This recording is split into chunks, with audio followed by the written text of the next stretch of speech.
Ok, YOLO, voilà, on est en live. Salut à tous. Je remets mon écran. Mais que se passe-t-il? Oh my god, Girl.Game est en live, mais incroyable, ça faisait ça faisait super longtemps. Salut Guy Route, comment tu vas? Moi ça va très bien. J'ai pris un petit peu de temps parce que j'ai refait mon layout, histoire qu'on ait un peu plus de place, par exemple pour voir les jeux, etc. Mais j'avais prévu normalement d'arriver à 21h. Voilà. Mais ça me fait plaisir de vous voir, ça me fait plaisir de voir les gens fidèles au rendez-vous, même si ça fait un petit bout de temps. La faute à, je ne sais pas, un nouveau petit bébé qui est arrivé dans la maison et qui a beaucoup bouleversé des choses. Et puis même d'un côté plus perso, côté travail aussi, plein de choses qui ont changé. Donc pour ceux qui savent pas, depuis le mois de juillet, je travaillais plus en boutique, donc après 12 ans de bons et loyaux services, non c'est pas vrai, parce qu'en fait j'ai fait 5 ou 6 boutiques différentes, mais ouais, après 12 ans de job en magasin en tant que vendeuse de jeux ludicaires, j'ai décidé qu'il était temps pour moi d'arrêter, et ça m'a permis aussi de réfléchir et d'opérer, enfin non c'est pas vrai, de finaliser une transition que j'avais amorcée finalement il y a bien longtemps.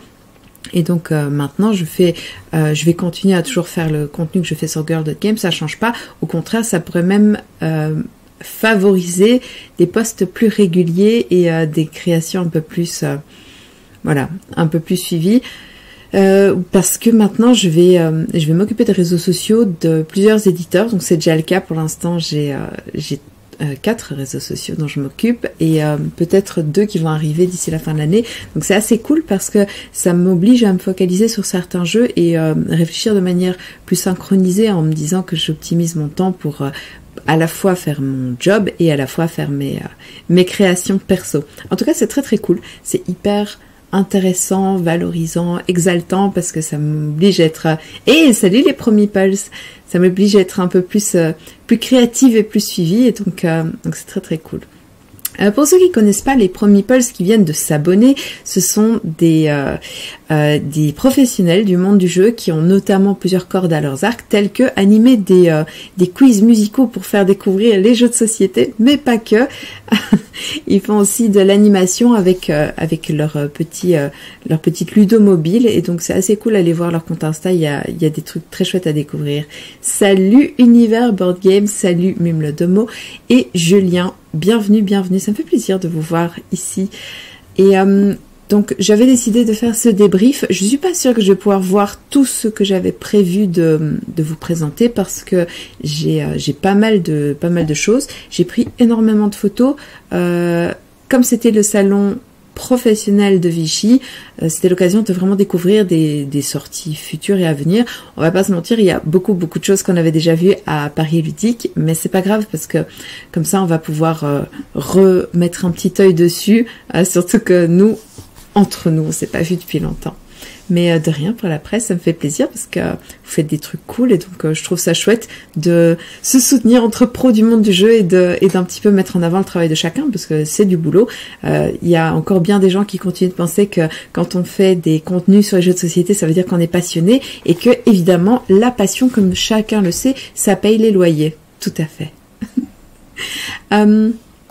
Alors, ce que je vais faire, c'est que je vais commenter les images les photos que j'ai prises. J'ai rien trié, donc il est possible à un moment que vous voyez des selfies étranges. Donc, non, mais quoi qu'il en soit, je vais montrer. Mais oui, on adore manger la boîte de jeux. Je vais montrer au fur et à mesure les jeux que j'ai vus chez les différents éditeurs. Faut savoir que j'ai pas eu le temps de voir autant que je voulais, puisque une grosse partie de mon week-end, je l'ai passé aussi pour essayer de présenter ce que je faisais et expliquer aux éditeurs que, au-delà de ma casquette Girl.Game qu'ils connaissaient déjà, maintenant je pouvais aussi leur proposer de m'occuper de leurs réseaux sociaux. Et donc c'était plutôt cool parce qu'ils ont été très réceptifs, et on va pas se mentir, c'est un besoin qui existe, et il faut réussir d'une manière ou d'une autre à conjuguer à la fois la connaissance des réseaux et à la fois la connaissance du jeu et de tout ce qui est connexe, les univers geeks, etc.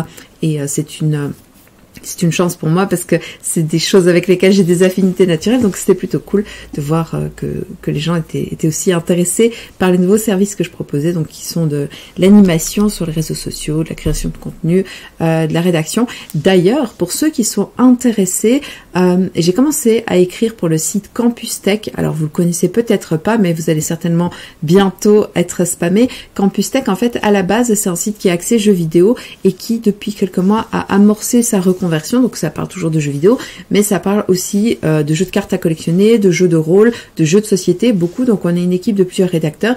Il y a notamment peut-être que vous connaissez Ludic Mum, peut-être que vous connaissez Mélanoche Tagada, peut-être que vous connaissez Alex and Roll, et il y a moi, et on écrit donc des articles sur les jeux de société, sur les jeux de rôle. C'est très cool parce que c'est un énorme site, c'est 500 000 visites par mois, donc c'est vraiment, vraiment, vraiment beaucoup. Et clairement, Fred, qui est derrière ce projet, a énormément d'énergie, une très grande connaissance du fonctionnement, de tout ce qui est référencement, réseau, etc. Et donc, moi, j'y crois beaucoup. Je crois énormément à l'écrit, même si je fais de la vidéo. C'est pas antinomique, c'est pas incompatible. Je pense que les deux doivent coexister. Et c'est vrai que Trick Track est repris aujourd'hui par un groupe de passionnés en mode archive, mais ça ne sera plus jamais le Trick Track qu'on a connu avant. Et donc voilà, histoire de diversifier vos sources de contenu, si vous avez envie de lire des articles qui sont bien écrits, et c'est pas parce que c'est moi qui les fais, c'est parce que de manière générale, je trouve que les gens qui écrivent là-dedans le font bien, je vous conseille d'aller voir Campus Tech. Donc c'est voilà, comme un campus universitaire, et tech, T-E-C-H, comme la technologie.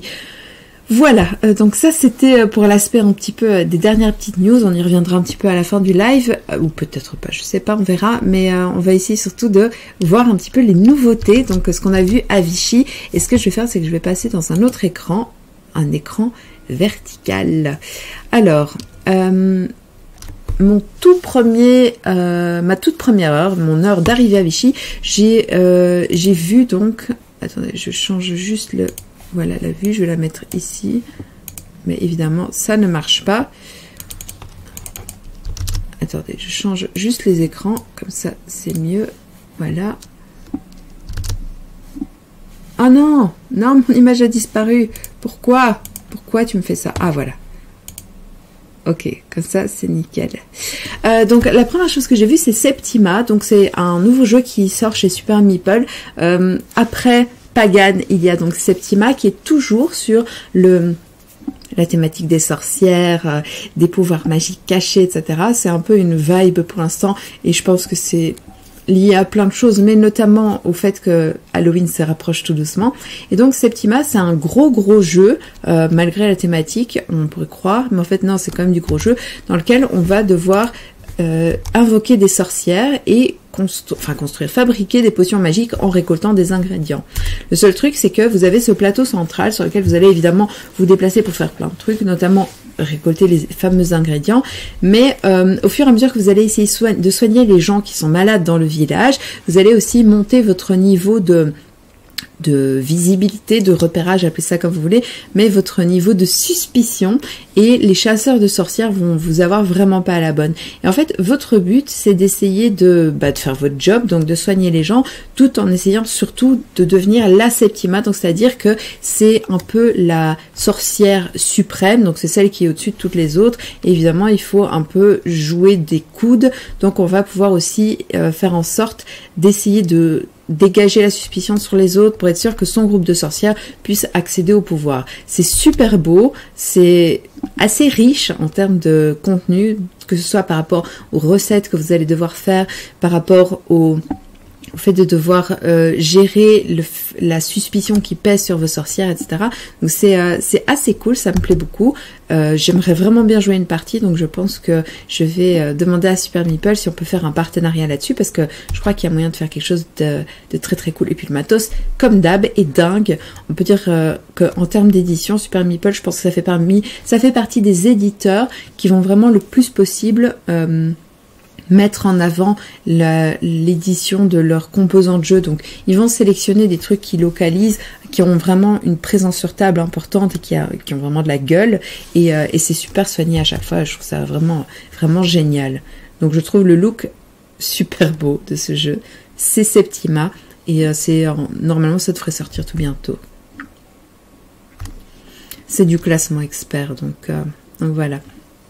Ça se joue aussi en mode solo, donc ça c'est une question qui revient souvent. Les gens veulent toujours savoir s'ils peuvent jouer en mode solo, et c'est tout à fait possible. Il y avait évidemment en présentation le Age of Innovation. Alors, vous ne le connaissez peut-être pas, mais originellement,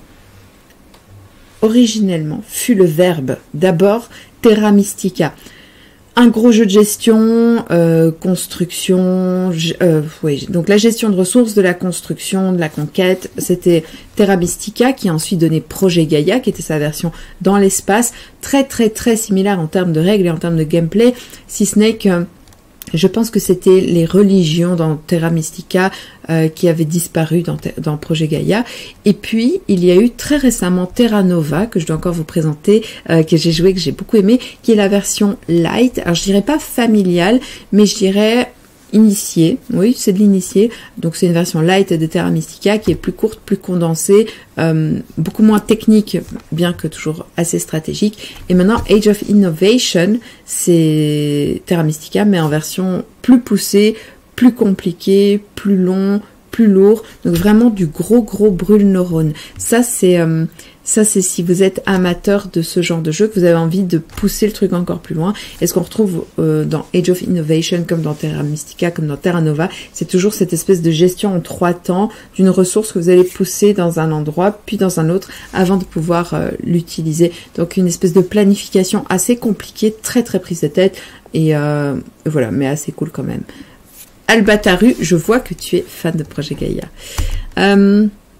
Donc voilà, ça c'est encore un petit peu pour vous montrer le plateau de Age of Innovation. Et en fait, si vous voyez, est-ce qu'on voit ma souris? Non, on ne la voit pas. Mais c'est pas grave, dans le coin inférieur droit, vous avez donc le plateau personnel sur lequel vous allez pouvoir jouer vos propres ressources. Et au fur et à mesure que vous allez découvrir les choses, un peu comme dans Boon Lake, au fur et à mesure que vous découvrez, vous avez des bonus que vous allez pouvoir acquérir. Donc, quand je vous dis avec des multiples échelles dans tous les sens, c'est des choses de plus en plus compliquées. Oui, partout. Mais c'est très très beau. Moi, j'aime beaucoup. Je trouve que c'est assez cool. Et ça me donne envie de manipuler ces petits meeples pour en faire des chaînages incroyables. Mais je sais que c'est du gros jeu et que c'est du jeu qui va demander beaucoup de réflexion. Alors... oui, effectivement, tu as raison, Albataru. Je ne l'ai pas dit, mais c'est vrai que dans Age of Innovation, l'asymétrie est poussée vraiment à son paroxysme. Parce qu'en fait, que ce soit dans Terra Mystica ou dans Terra Nova, le fait de jouer avec des peuples différents donne des petits objectifs différents. Ici, ça va encore plus loin. Je l'ai pas joué, donc je ne saurais pas vous dire à quel point, mais effectivement, l'asymétrie est encore plus importante, ce qui exige en fait de bien connaître son personnage et ce qu'on va en faire, et de regardez ce qui se passe aussi sur le plateau des autres joueurs pour pouvoir peut-être pas les contrer, mais en tout cas les prendre de vitesse.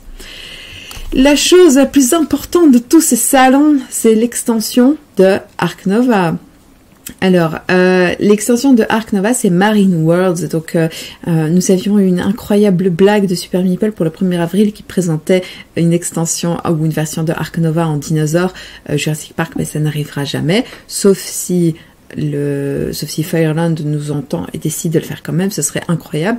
Mais en fait, ce qui se passe, c'est que il y a l'extension ici, les mondes marins, qui va permettre d'ajouter évidemment tout un tas de cartes sur le thème des animaux marins, mais aussi une tuile spéciale qui sera l'aquarium. Donc au même titre que le vivarium ou la volière qu'on a déjà dans Ark Nova, en fait, on va retrouver un aquarium dans lequel on va pouvoir mettre donc ces animaux marins. Il y a de nouveaux mécènes, des nouveaux projets. Il y a une université supplémentaire qui arrive sur le plateau des projets. Donc, si vous regardez au niveau du 4, il y a donc une place pour une université supplémentaire qui rajoute une science et une icône animale, ce qui est très important quand par exemple vous essayez d'avoir des objectifs de fin de partie. Il y a également, et ça c'est extrêmement important, il y a des cartes pouvoir qui sont différentes. Donc c'est-à-dire que si vous avez joué à Ark Nova, vous savez qu'on va jouer pouvoirs qui sont classés de 1 à 5, ceux qui sont à 5 sont plus puissants que ceux qui sont à 1, et donc en fait c'est presque comme une roue.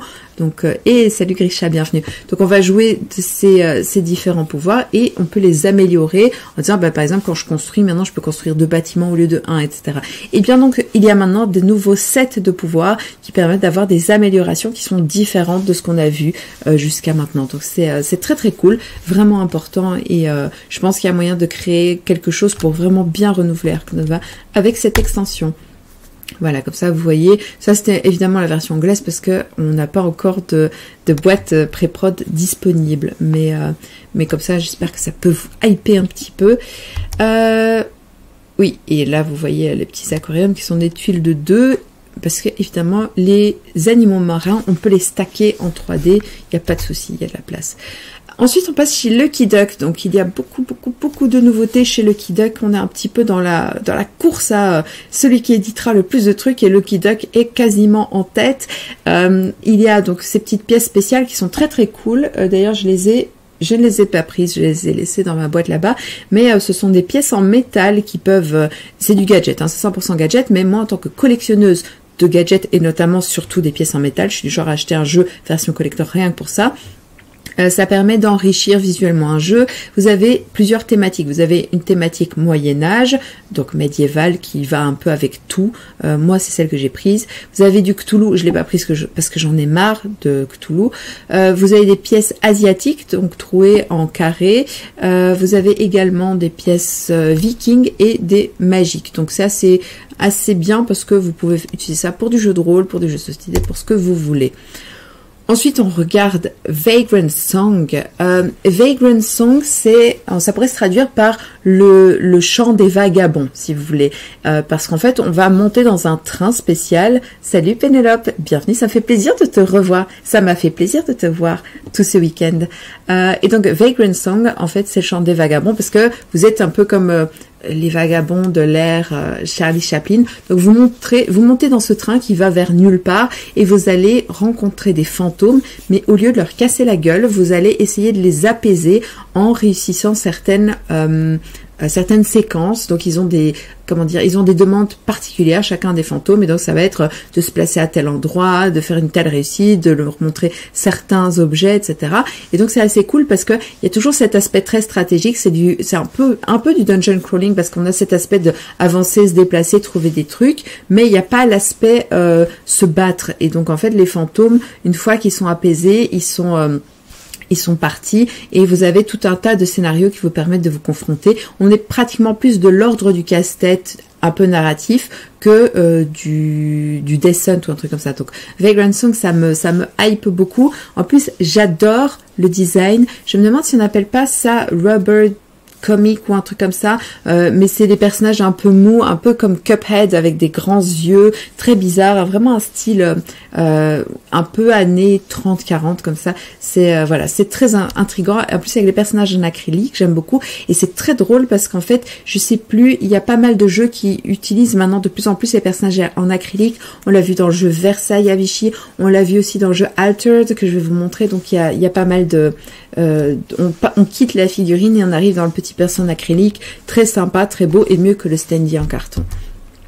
Kids Chronicle, par contre là on est dans le standy en carton 100%, puisque le but c'est de proposer donc la suite du premier, mais en gardant un prix toujours extrêmement bas. Donc je pense qu'on est à 20 €, voire moins, pour un jeu avec plusieurs aventures dedans. Et donc vous avez toujours ce système de QR code qui vous permet d'avancer au fur et à mesure dans l'enquête. C'est assez génial.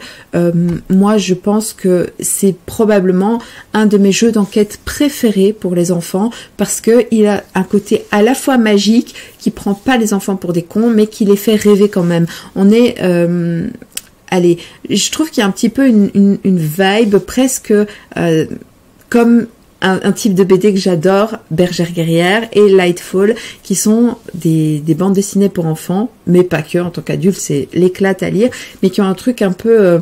voilà, un peu de l'ordre de l'aventure classique, très magique, très conte de fées. Voilà, et donc Kids Chronicle, ça me fait penser à ça, avec cette espèce de géant mécanique qui détruit la forêt et Taillot, on va sauver la forêt. Ce que j'aime beaucoup, c'est qu'ils ont plus fait un grand plateau, ils ont fait un ensemble de plus petites cartes qu'on va pouvoir toujours scanner avec des QR codes, mais qui permettent donc de visiter tout un tas d'environnements différents. Et donc ça, c'est pas mal parce que il y a pas, comment dire, il y a un côté un peu plus modulable, ça prend moins de place, etc. Donc ça, c'est Kids Chronicles et ça va être particulièrement intéressant. Ça, c'est, attendez, je vous montre, est-ce que j'ai pris, voilà, Sweet Mess. Alors, c'est, en français, ça s'appellera C'est du gâteau, et imaginez que c'est un genre de Splendor, mais avec des sucreries. Donc, l'idée, c'est que vous allez devoir créer des gâteaux, vous êtes en cuisine, et pour créer des gâteaux, vous allez devoir vider différents types de bols pour récolter les ingrédients qui sont dessus. Si vous voyez par exemple ce bol vert, vous voyez qu'il y a 2 petites cerises rouges plantées dedans. Ça veut dire que quand j'aurai récupéré les jetons qui sont dessus, je pourrai les utiliser, les dépenser pour faire en sorte de créer un gâteau. Mais surtout, je vais retourner la tuile une fois qu'elle est vide et au dos se trouvent des éléments rouges. Et en fait, de cette façon-là, au fur et à mesure qu'on prend, on va dispatcher dans les bols aux alentours différents types de petits jetons et on va collecter ces différents ingrédients pour pouvoir remplir sa cuisine en faisant différents gâteaux qui vont rapporter donc des points. C'est vraiment pas mal. J'adore. En fait, c'est un peu dommage parce que j'aime énormément le design du plateau, des jetons. Ce qui est exceptionnel, c'est qu'ils ont gardé le côté de luxe. Donc en fait, il y a vraiment les petits machins creusés, etc. Par contre, j'aime pas du tout la couverture. Je déteste. Je trouve que ça ressemble. On a vu ça dans Kitchen Rush, dans un peu Dice Hospital comme ça, et ça me rappelle un peu les designs très très ronds, un peu caricaturaux de toutes ces applis qu'on joue où on doit gérer un truc, un parc, un zoo. J'aime pas du tout la couverture et ça m'ennuie parce que je pense que ça va vraiment desservir le jeu. Donc j'ai envie d'y jouer, j'ai envie de trouver aussi génial qu'il en a l'air et j'ai envie de changer cette couverture. Cascadia Paysage arrive donc avec des nouvelles tuiles, des nouveaux objectifs et surtout le fameux truc des paysages. Et évidemment, j'ai rien pris en photo d'autre que juste la boîte de l'extension. C'est toujours aussi joli, mais ça va permettre de créer des objectifs qui sont un peu plus compliqués que ceux qu'on a dans le Cascadia de base. Donc ça va être pas mal pour ceux qui ont déjà bien poncé le jeu de base et qui ont envie de pousser un petit peu plus leur expérience, notamment en jouant sur les agencements visuels des différentes tuiles. Qu'est-ce que c'est ça? Ah oui, Air Postal. Alors, attendez, je vous montre. Voilà, Air Postal. Vous vous souvenez peut-être du jeu The Great Race, qui était un jeu de course qui retraçait donc la course Ford, si je ne m'abuse, qui était une course qui pourrait être un peu l'ancêtre du Paris-Dakar, on peut imaginer ça comme ça. Et The Great Race avait fait un financement participatif particulièrement... évidemment, il ne faut pas que je dise ce mot, j'allais dire successful, non. Donc, il y a eu particulièrement énormément de succès et la suite des événements, c'est Air Postal qui est l'âge d'or de l'aviation. Et donc dans Air Postal, l'idée c'est qu'on va devoir avoir ce jeu de livrer des courriers un petit peu partout dans le monde. Donc ce qu'il faut savoir, c'est que avant l'avènement d'internet, on s'écrivait des courriers qu'on s'envoyait et qui transitaient par avion à travers le monde. Et il y a une grosse partie de prise de risque parce que c'est les débuts de l'aviation. Et donc à ce moment-là, on sait qu'on va devoir gérer un petit peu son avion en faisant en sorte de prendre des risques pour essayer de livrer avant ses concurrents, tout en sachant qu'on peut mourir en fait si on fait de la merde. Mais même en mourant, on peut avoir une mort glorieuse. Ce que j'ai trouvé très fort, c'est qu'il y a un vrai effort qui a été fait pour représenter autant des aviatrices que des aviateurs. Et donc en fait, il y a déjà il y a un livre qui est une espèce de livre collector dans lequel on va retrouver les biographies de ces pilotes exceptionnels. Et ce qui est bien, c'est que ça enlève un peu l'idée qu'il y a que les bonhommes qui conduisent des avions. Non, il y a toujours eu des aviatrices. D'ailleurs, il existe un jeu de rôle qui s'appelle Night Witches et qui est inspiré d'un fait réel. C'est une équipe d'aviatrices, des Russes, des femmes, qui étaient particulièrement craintes à l'époque parce que on trouvait ça complètement fou que des femmes puissent piloter. On leur a filé des avions de merde les plus pourris et en fait elles avaient fait des trucs incroyables. Donc c'était pendant la Deuxième Guerre mondiale et le jeu de rôle permet de rejouer ces femmes assez exceptionnelles. Et donc dans Air Postal, on retrouve beaucoup de pilotes femmes sans distinction et je trouve ça très bien alors que c'est une thématique, on va pas se mentir, éminemment masculine à la base. Des petites photos de la bête, donc... Ah, salut Gilles. Ouais, je trouve que le concept est assez géant, donc c'est très chouette, j'ai hâte de voir. Je me demande s'ils vont repasser par un KS, j'ai oublié de leur demander, je leur enverrai un petit mail pour savoir. Donc La Bête chez Multivers, je vous en avais parlé, c'était un de mes favoris de l'année passée en jeu initié ou expert, je sais plus où je l'avais classé, quoi qu'il en soit, c'est un jeu qui est pas super simple d'accès, qui est très bien parce qu'il redonne les sensations de jeu de track où vous savez que quoi que vous fassiez, que vous jouiez les enquêteurs ou la bête, il y a une espèce de montée en tension extrêmement violente. C'est dur, c'est super dur à jouer. Il faut absolument pas se louper à aucune étape, sinon on risque de soit laisser s'échapper la bête, soit de pas réussir en tant que monstre à faire sa besogne qui est de manger des villageois. Donc c'est un jeu avec un rôle de 1 contre tous, c'est très très bon et il y avait la possibilité de faire une petite photo devant. Je n'ai évidemment pas hésité à la faire et évidemment vous ne la voyez pas en entier et ça m'ennuie parce que la mise en page est dégueu. Il faudrait que je vous montre ça autrement. Est-ce que je peux vous le faire en partage d'écran? Attendez, on va voir ça. Non, c'est pas la bonne vue. Là, vous voyez que j'étais en train de travailler sur Canva. Donc, ce que je vais faire, c'est que je vais tout simplement changer ma scène. Screen share. Qu'est-ce que je vais vous montrer? Je vais vous montrer les photos. Voilà. On va passer sur cet écran-là. Et c'est très bien comme ça. Donc, oui. L'autre... Vous voyez, quand je vous dis, j'ai bien profité pour faire des photos trop marrantes.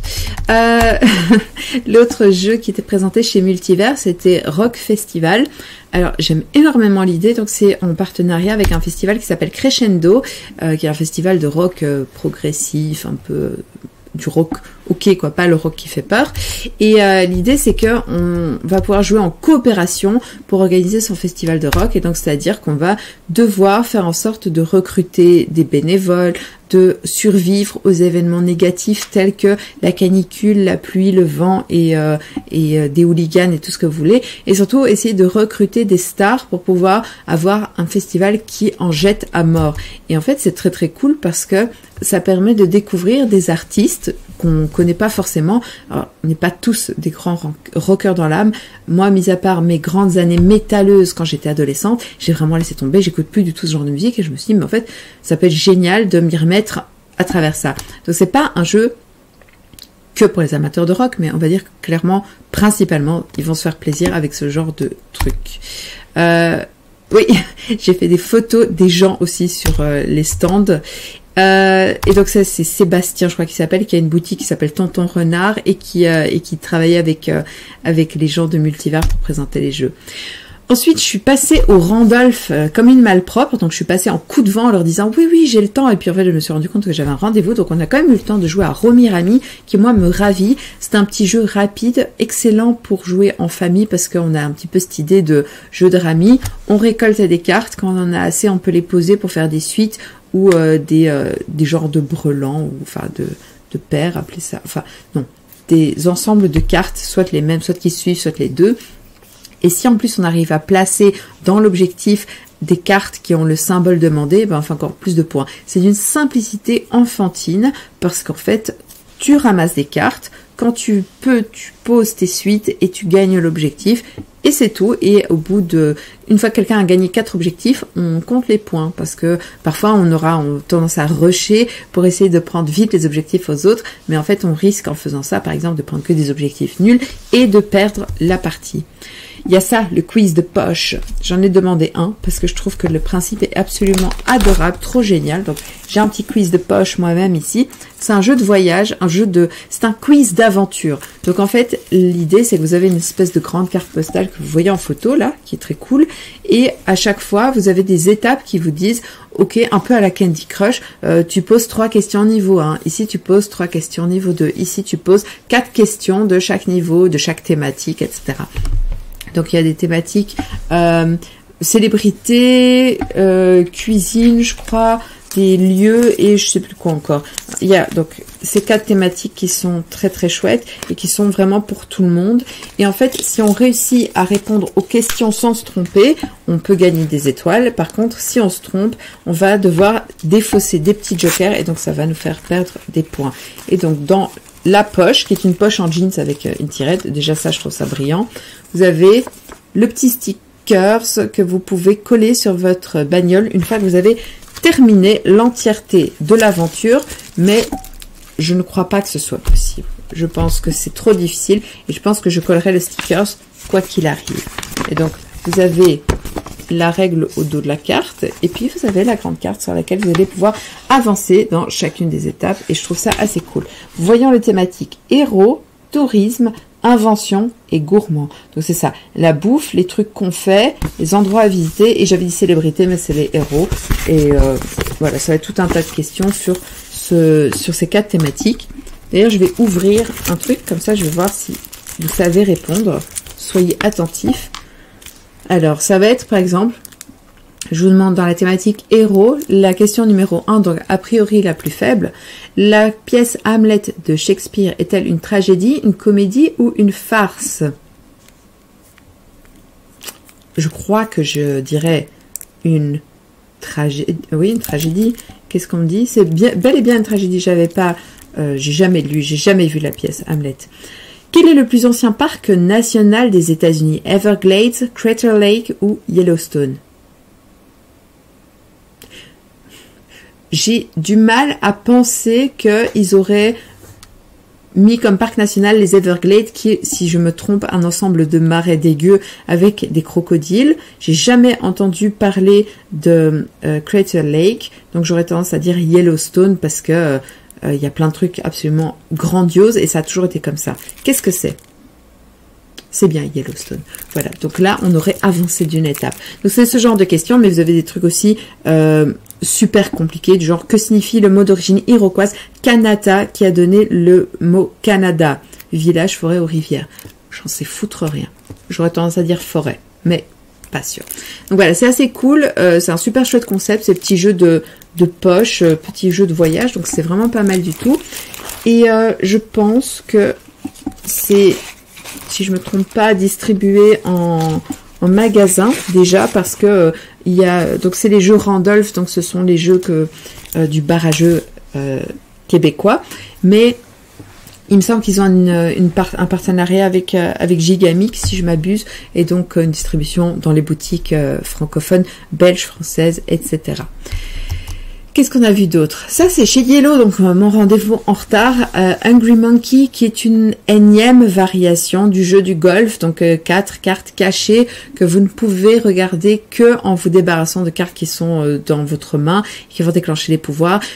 Honnêtement, mis à part qu'il est magnifique, ça m'a pas vraiment frappé. Je le trouve très très beau. J'aime bien parce qu'en fait, ce qui est cool, c'est que c'est une collection où chaque fois ça va être des thématiques qui sont inspirées de certains pays, qui sont designés par des auteurs, par exemple, ou des illustrateurs asiatique et c'est un petit peu différent de ce qu'on voit d'habitude, donc je trouve très très beau.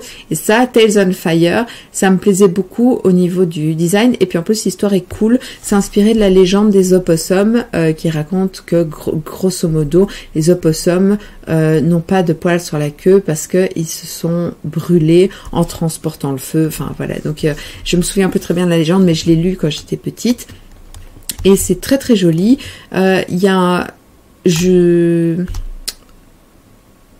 un jeu dans lequel vous allez cacher vos feux en dessous de certaines valeurs et donc en fait ça va être un jeu d'appel, donc quelqu'un va placer une carte, on va enchérir à chaque fois avec du plus haut en tentant évidemment de gagner presque, oui, typiquement comme un jeu de pli et tout ça pour essayer de découvrir les cartes des autres et récupérer des feux, donc c'est vraiment du jeu familial tout à fait classique. Et ça, Hop Hop Joey, c'est le nouveau jeu de Loki. Donc Loki qui est spécialisé dans les jeux enfants, c'est la petite marque de Yellow. Et en fait, ce qui est très bien, c'est que ici, c'est un jeu qui va vraiment beaucoup plaire aux enfants parce que c'est un jeu de mime. Et donc on avait déjà comme des petits singes, qui est quand même un poil compliqué parce qu'il y a un petit peu de texte et il y a des défis qui sont pas super simples. Moi, j'y joue beaucoup comme des petits singes avec mon fils qui a 2 ans.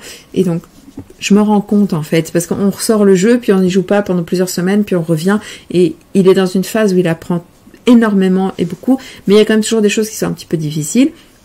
Typiquement, je sais pas si c'est tous les enfants de 2 ans comme ça, mais j'ai l'impression, il n'a pas encore appris à sauter.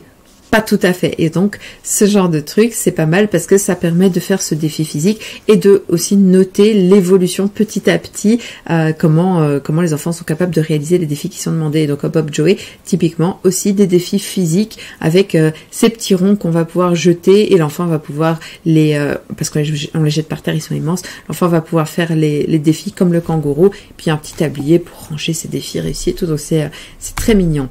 Fluffy Valley, un jeu avec des petits cucus de marmotte et ça plaît beaucoup. Je pense normalement, si je ne m'abuse, que je dois en recevoir un bientôt parce que j'ai eu un petit pack preview disant attention les marmottes avec un petit sticker, c'est tout ça. Donc ça devrait arriver bientôt et je vous en reparlerai plus en détail à ce moment-là. Clash of Magic Schools, c'est une réédition de Babel, pour ceux qui ont connu, qui est un ancien jeu de joueurs assez tactique. On est vraiment dans la vibe des jeux type Cité perdue, typiquement, mais sauf qu'ils ont rethématisé ça dans le côté école de magie. Et le look est incroyable, je pense, si je me trompe pas, que c'est Nayad qui illustre. C'est vraiment super beau et ça vient enrichir la collection de joueurs en reprenant un classique mais avec un autre design. Guilty, c'est apparemment une enquête super noire avec un petit peu de choix multiples. Donc souvent quand on joue à un jeu d'enquête, c'est archi-dirigiste. C'est tu trouves l'indice ou tu le trouves pas, il n'y a pas de conséquences. Et si tu le trouves pas, t'avances pas. Et vraisemblablement, de ce que Lorraine nous a expliqué, dans Guilty, en fait, en fonction des indices qu'on va trouver, des choix qu'on va faire et des hypothèses qu'on va émettre, le jeu va pas se terminer tout à fait de la même façon. En fait, l'enquête va vraiment avoir des conséquences. Et Guilty, c'est donc on commence par Houston 2015, mais ce n'est que le début de tout un tas de jeux d'enquête qui vont se passer avec ce même système, mais dans pas des univers différents, mais des univers différents. On va dire ça comme ça. Château Blanc. Est-ce que vous avez joué à Cathédrale Rouge? Primo, déjà, si vous ne l'avez pas fait, vous devriez, parce que c'est très très bon. Moi, j'ai vraiment adoré Cathédrale Rouge. J'ai trouvé ça excellent parce que c'était intéressant, le système de roue qui tourne, de savoir que quand je prends tel dé à tel endroit, je vais devoir déplacer les différents trucs qui vont se passer dedans. Et en fait, Château Blanc, c'est les mêmes auteurs, donc c'est la même équipe, et il s'est considéré comme un expert. C'est c'est vite fait un expert. C'est un jeu dans lequel vous allez jouer avec les couleurs des dés, et donc en fonction de... Ah, c'est cool, vous avez la photo en full. Donc, en fonction de là où on va se mettre, de la couleur des dés qu'on va utiliser, on va pouvoir bénéficier de certains bonus ou pas d'autres. Et au niveau de la thématique, on est dans la construction je pense que c'est Azuki Castle, si je me trompe pas, qui est un château mythique. Et c'est extrêmement beau. Déjà, moi, je trouve ça vraiment très, très joli. J'aime bien l'idée de pouvoir jouer justement avec ces différentes couleurs de dés, en sachant qu'on ne peut pas tout prendre, qu'on va devoir faire des choix, qu'en fonction de où on se met et ce qu'on reprend, on va activer certains bonus ou pas. Et je redis, d'après ce que j'ai suivi de l'explication, c'est quand même pas si compliqué que ça. Donc, vous dites pas, oh mon Dieu, je vais jouer au nouveau Gaia Project. Non, dites-vous que c'est vraiment du niveau de Cathédrale Rouge. Quicksand, c'est Kites, mais avec des contraintes de déplacement. Donc en fait, si vous connaissez pas Kite, c'est un jeu de sablier qu'on retourne, et l'idée c'est qu'on doit, pour pouvoir retourner le sablier, jouer des cartes de la couleur du sablier à retourner, le but étant de jouer un max de cartes sans que aucun des sabliers arrive à la fin, sachant qu'ils sont pas tous la même durée. Dans Quicksand, même chose, vous avez donc des sabliers que vous allez pouvoir utiliser, retourner, que en fonction des symboles sur les cartes. Je pensais que j'avais une photo des cartes, mais j'ai pas. Que sur les symboles sur les cartes. Mais ce qui est intéressant, c'est que vous pouvez pas sauter par-dessus les sabliers, donc vous êtes bloqué. Donc c'est exactement la vibe de Kite, mais avec un aspect de déplacement qui est un petit peu plus important. Et là, j'ai fait une photo devant le Kex avec Alan du Dragon Joueur, parce qu'on allait manger à midi et c'était très cool, et on a très bien mangé. Et il a une super boutique qui s'appelle donc le Dragon Joueur et qui est à Concarneau. Donc si vous habitez dans la région, allez voir, il est trop sympa. Sa femme Magali est vraiment adorable, ils sont de super bons conseils et ils font plein de trucs, genre des soirées jeux et tout. Storybox, c'est chez Tiki Édition et c'est une réédition de Dream On. Si vous avez joué à ça il y a quelques années, c'est exactement le même jeu, sauf que les graphismes sont un peu changés. Oh, merci, trop gentil Goldust. Et bienvenue et bienvenue.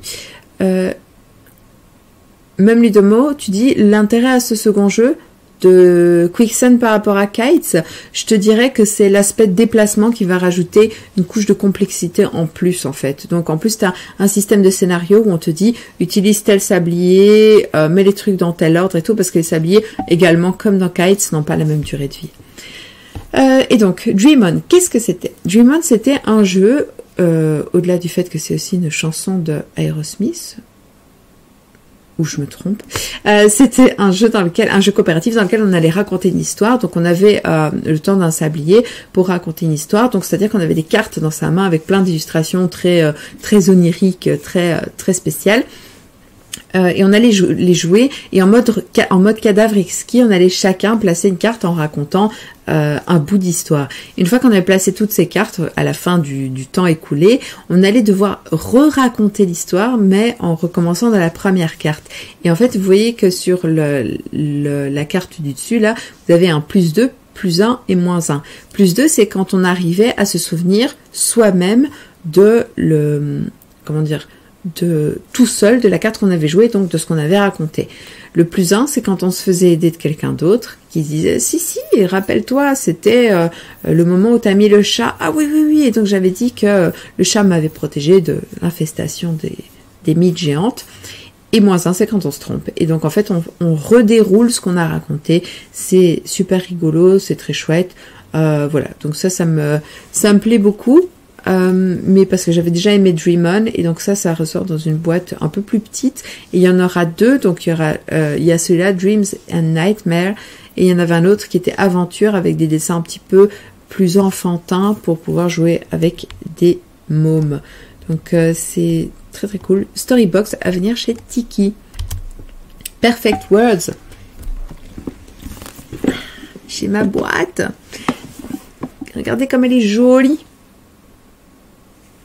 Alors, je ne l'ai pas encore déballé, mais Perfect World, c'est un jeu, vous l'avez certainement vu sur absolument tous les Instagram de partout, voilà. C'est un jeu dans lequel on va devoir faire une association d'idées. Ça ressemble très très fort au jeu de Thierry Seyss qui s'appelle donc Association d'idées, où on avait des dés avec des mots et on les lançait, puis on essayait de devoir trouver des trucs ensemble.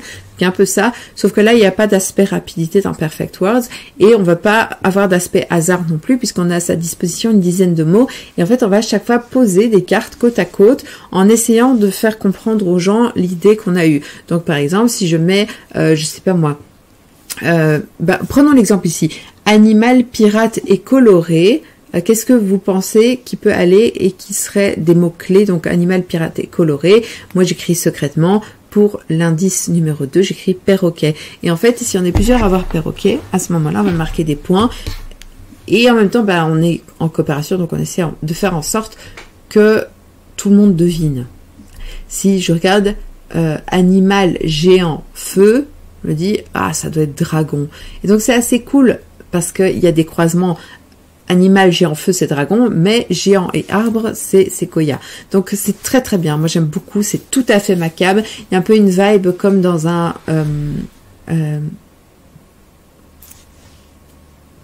ça y est, le jeu de Blue Orange où on a aussi une grille comme ça et on doit placer les trucs.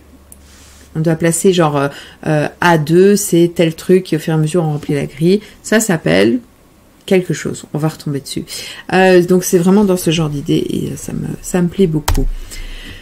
On a fait un super score, on a hyper bien joué, c'était très très cool. Juste on s'est pas retrouvé. Merci Julien, effectivement c'est mon malin. On n'a pas réussi à retrouver certains trucs qui nous semblaient évidents, mais c'est parce que des beaux jeux avec qui on jouait n'aimaient pas les chiens, donc elle n'a pas trouvé chien et rapide défrayé. Mais c'est vraiment très cool. Je vous montre aussi ça. Donc, vous avez peut-être connu le jeu Oui, regardez les petites figurines. Donc c'est Spark Rider qui avait été un financement participatif. C'est Arcada Studio qui fait Erune. Et d'ailleurs, c'est très très cool parce qu'ils m'ont commandé une présentation et un cosplay pour leur Kickstarter à venir, qui est la suite d'Erune, qui va ajouter plein de trucs, notamment un aspect visuel beaucoup plus prononcé sur les différents PNJ que vous allez rencontrer, sur l'appli, etc. Donc c'est très très chouette. Et mais ça vous verrez dans 6 jours quand je vous aurai fait la presse. Un peu salut Croustibat, quand je vous aurais fait la presse sur YouTube et sur Insta. Mais quoi qu'il en soit, il montrait donc Spark Rider, qui était un jeu de gestion avec application où vous allez vivre des aventures dans votre vaisseau spatial, etc., etc. Leur force, c'est vraiment le côté jouer avec une appli en compagnon. Donc, si vous détestez, vous allez toujours détester, et si vous adorez, vous allez être ravis. Et j'en avais profité pour faire plein de photos du matos parce que c'était cool. Là, je suis tombée un peu par hasard. Je m'attendais pas à m'arrêter à ce stand, mais la présentatrice m'a fait « Eh, bonjour Tatiana !» J'ai fait « Ah, je suis obligée de m'asseoir. » Et donc, on a commencé à papoter, et l'idée, c'est que c'est une maison d'édition qui va vraiment mettre en avant le côté historique des jeux. Donc, c'est des fans de wargame qui ont décidé de faire des wargames, mais peut-être un peu plus accessibles. Donc, pas des trucs de 80 pages de règles, minimum, et de 80 jours de jeu. Donc là, il montrait par exemple Clash of the Ardennes, qui est un jeu de bataille, mais un peu en mode what if. Donc l'idée, c'est de rejouer des batailles qui ont vraiment eu lieu, en se disant comment ça se serait passé si tel camp avait gagné à la place de tel camp. Et donc c'est du jeu de wargame mais simplifié. Elle m'a demandé de pas faire de photos de ce qu'il y avait sur la table parce que c'était encore en proto, mais elle m'a dit que je pouvais photographier les autres jeux sans aucun problème. Et donc par exemple ici j'avais photographié Santa Cruz, qui est, de ce que je vois, ça m'a l'air assez clair, un jeu de conquête à base de blocs, avec des blocs qui ont différentes valeurs. Comme on voit les petits points qui sont sur les côtés, je suppose que ça indique la force des blocs. Voilà, donc c'est Semper Victor Publishing, spécialisé en wargame. Et ce qui est très très cool, c'est qu'ils font des animations dans les festivals, mais pas que pour leurs jeux à eux. Ils ont à chaque fois des tables qu'ils appellent le carré histoire, et où ils présentent même d'autres jeux de wargame, en disant, en fait, il n'y a pas que Mémoire 44 dans la vie. Donc voilà, c'est le genre de jeu qu'ils vont mettre en avant. Et sans être une fan de wargame, pas du tout même, j'en ai quelques-uns que j'ai beaucoup aimés, par exemple Dual Powers, Twilight Struggle, qui est un de mes favoris, Inflexible, Normandie, donc j'ai pas fait le nouveau Inflexible. Voilà, j'en ai quelques-uns que j'aime beaucoup parce que on dit toujours ouais la guerre c'est glauque, mais en même temps quand on joue un orc qui découpe des araignées géantes, c'est pas moins glauque. Mais quoi qu'il en soit, j'aime bien ce côté vas-y, on remodernise le wargame et on le montre de manière un petit peu différente. Ça, c'est Cintima, donc c'est la suite de Rawa, et c'est une extension donc qui va s'ajouter au jeu de base et qui va vous permettre de jouer notamment avec des nouveaux dieux. Voilà, donc ici, vous allez pouvoir soit remplacer totalement tous les dieux, donc pour faire un nouveau set, ou un petit peu mixer, et c'est assez cool parce que ces dieux vont avoir une intervention, donc pas seulement en fonction de ce que vous possédez fermement, mais ça peut aussi vous ajouter des symboles.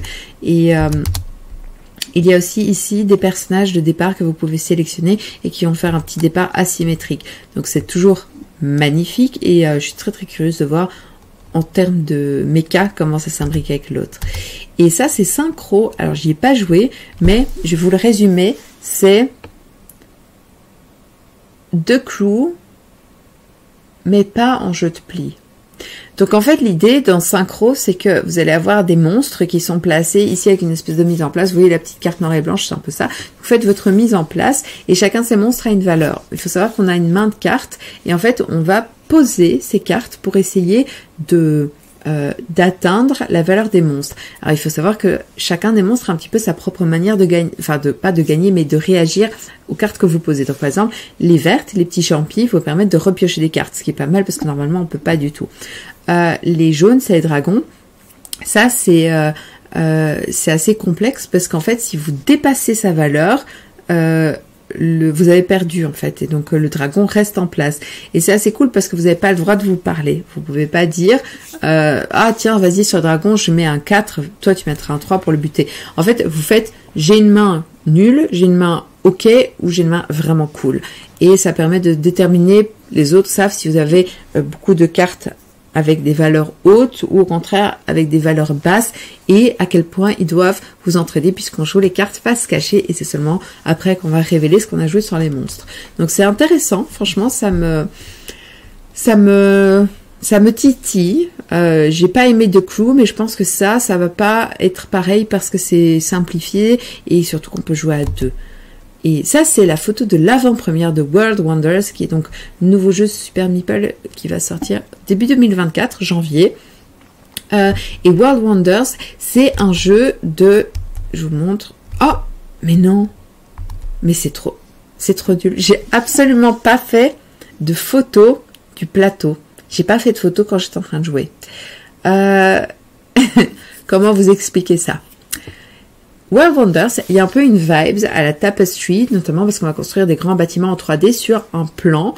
En fait, ce que je vais faire, c'est que je vais tout simplement vous chercher des images sur Internet. Alors, comme ça, vous voyez de quoi on parle.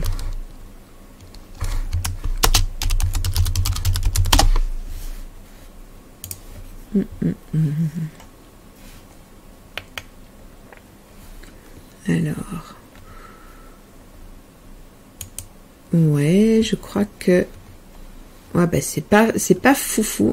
Ah oui, ok, là c'est bien. Je vais juste changer la vue, comme ça vous voyez bien de quoi on parle. Éditer.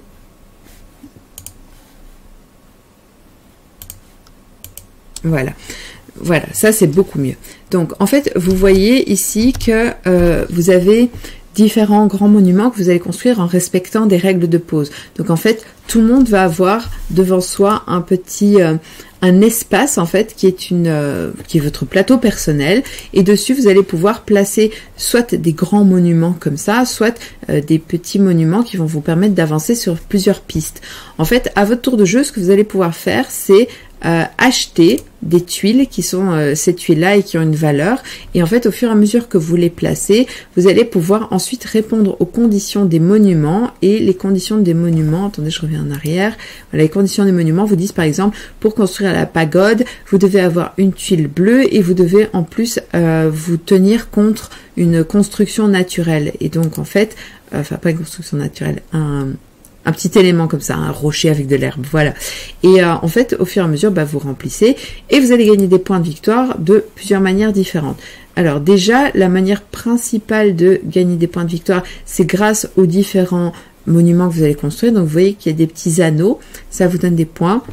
Il faut savoir qu'en moyenne, on finit autour de 30 points, un petit peu plus, un petit peu moins. Et les petits anneaux, ici, c'est 1 point. Donc, si je construis les pyramides, j'en ai que 2. Je vais également gagner des points par rapport aux pistes sur lesquelles j'aurai avancé. Donc, ça, c'est assez intéressant parce qu'à chaque fois que je pose ces petites tuiles-là, par exemple, ici, j'avance de 1 sur rouge et de 2 sur bleu. Et au fur et à mesure, ça me permet donc de faire des petits bons. Je peux pas acheter n'importe quoi, n'importe comment. J'ai une piste d'argent et à chaque fois, je vais la dépenser et ça va se jouer en 10 tours et à chaque début de tour, elle est réinitialisée au max. Mais tout ça a un coût. Les grandes tuiles comme ça coûtent beaucoup plus cher que les petits bidules tout nuls. Il faut savoir aussi que pour construire, je dois d'abord mettre des routes et tant qu'il n'y a pas de route construite, je peux mettre aucun bâtiment. Et donc, il y a des points par rapport aux bâtiments, si on arrive à les enfermer complètement, par rapport aux monuments, leur valeur inscrite sur les cartes, par rapport aux pistes, le plus loin qu'on aura été, et je crois que c'est tout.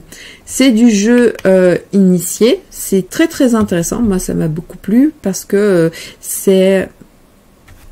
Ce que j'aime bien, c'est le côté optimisation, le côté gestion de son argent pour la construction, etc. Par contre, c'était très long, à 4. D'une part, parce que c'était une soirée un peu d'avant-première, donc il y avait 6 ou 8 groupes qui jouaient, donc ça faisait beaucoup de bruit. En plus, on était à une table avec... on était 3 à se connaître et un 4e qu'on connaissait pas, donc on a pas mal papoté, la discussion était cool, ce qui est plutôt une bonne chose quand on joue, c'est cool de pouvoir bien s'entendre avec les gens, mais ça a pris énormément de temps, tant pour le jeu que pour le comptage, etc. Attendez, là on a une photo d'une table qui est en train de jouer, mais par contre le jeu est magnifique, donc vraiment la construction de ces bâtiments et tout, ça donne un effet vraiment waouh sur la table, c'est très très chouette. Il y a des petites subtilités, comme par exemple l'ordre du tour qu'on va pouvoir acheter pour le changer afin d'avoir la primeur de choisir des tuiles qui sont intéressantes, parce qu'au fur et à mesure qu'on vide les tuiles, il n'y a plus rien du tout. Donc c'est vraiment très bon. Moi ça m'a beaucoup plu, mais en fait j'étais super crevée, donc après ma première partie j'avais envie de rien, je trouvais ça chiant, mais en y réfléchissant par après je me suis dit non mais en fait je pense que j'aime vraiment bien, c'est juste que j'ai pas du tout joué dans les bonnes conditions. Donc ça c'était très très cool. Je vais revenir à la vue précédente, hop, changer photo,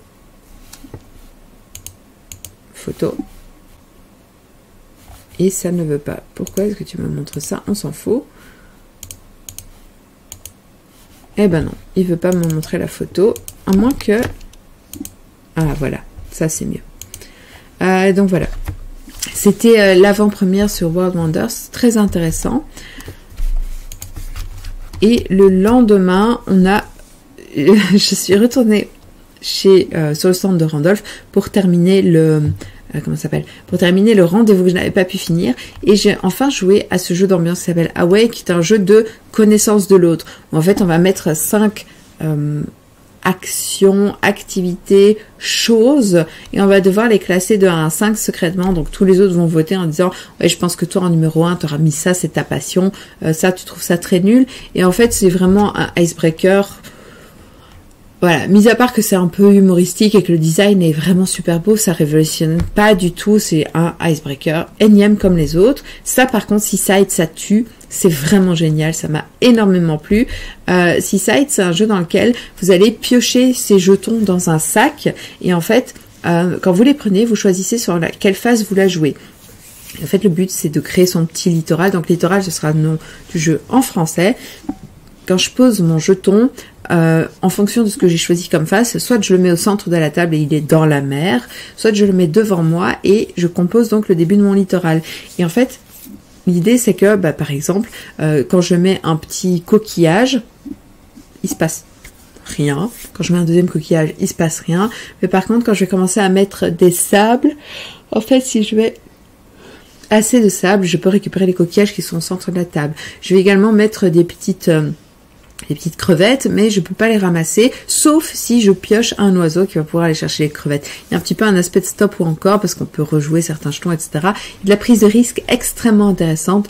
Donc moi j'ai trouvé ça déjà archi beau. Je trouve génial la boîte qui est arrachée comme ça pour voir le sachet dedans. Et le design est magnifique. Puis en plus c'est vraiment le jeu d'été par excellence, hyper logique, très simple, très très cool. Donc littoral, c'est vraiment garder un œil dessus. Je suis passée juste en coup de vent chez Smart Game pour voir un peu ce qu'ils faisaient de nouveau. Et donc, il y a ici un nouveau petit Smart Game pour les 2 ans ou 3 ans, je sais plus. Mais voilà, il y a une nouveauté. Et c'est pas mal parce qu'il y a un système assez... Oui, Krusty Bat, c'est volontaire à l'arracher. C'est pour montrer le côté... l'intérieur du sac. Et donc celui-là il est assez cool parce qu'en fait on doit faire glisser les formes, donc il y a un aspect aussi un petit peu manipulation qui est très très chouette pour les petits, plus que logique en fait. Édition de luxe des Châteaux de Bourgogne à 180 boules, mais il est archi beau. Les plateaux sont creusés et donc en fait quand vous mettez vos trucs dedans ça bouge pas, donc ça c'est assez fou. Il y a des pièces en métal, alors elles sont pas aussi lourdes. C'est pas un métal aussi dense que ce que j'ai pu voir par exemple dans les pièces en métal de Lucky Duck, mais c'est quand même très très beau. Tout le design a été refait, donc ça tue. Chaque joueur a son château central différent, donc ça c'est vraiment exceptionnel. Vous n'avez rien vu. Ce nouveau design, les dessins sont beaux pour un jeu allemand. Moi ça me ravit. Donc ce nouveau château de Bourgogne, il est extrêmement cher. Voilà, c'est vraiment pour les passionnés collectionneurs. Et donc, j'ai eu l'occasion de discuter avec Laurent, qui s'occupe de l'Orcana en francophonie belge et française, et suisse.